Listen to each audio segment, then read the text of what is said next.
শোনো শোনো, আমি রব্বুল আলামিন তোমাদেরকে জানা দিতেছি, ইয়া আইয়ুহাল্লাযীনা আমানু, হে ঈমানদারগণ, তোমরা শুনে রাখো, তোমরা শুনে রাখো।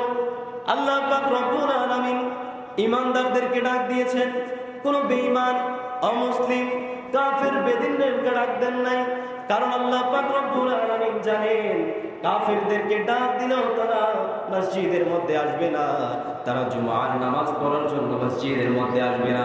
কিন্তু যারা আসবে তারা হচ্ছে ঈমানদার মুসলমান ব্যক্তি। জোরে বলেন সুবহানাল্লাহ।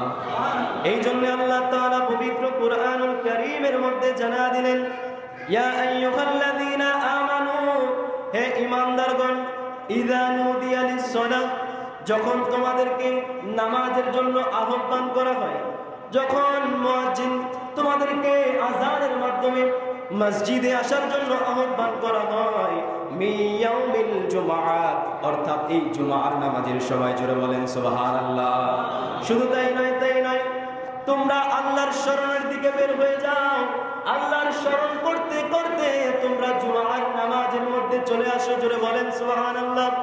শুধু তাই নয়, তাই নয়, অর্থাৎ ব্যবসা বাণিজ্য, তোমাদের যেই কাজকর্ম রয়েছে, এগুলা সব কিছু ছেড়ে দিয়ে তোমরা এই জুমার নামাজের জন্য মসজিদের মধ্যে চলে আসো। জোরে বলেন সুবহানাল্লাহ।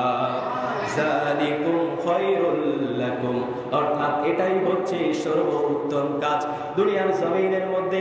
আল্লাহ তাআলা আপনাদের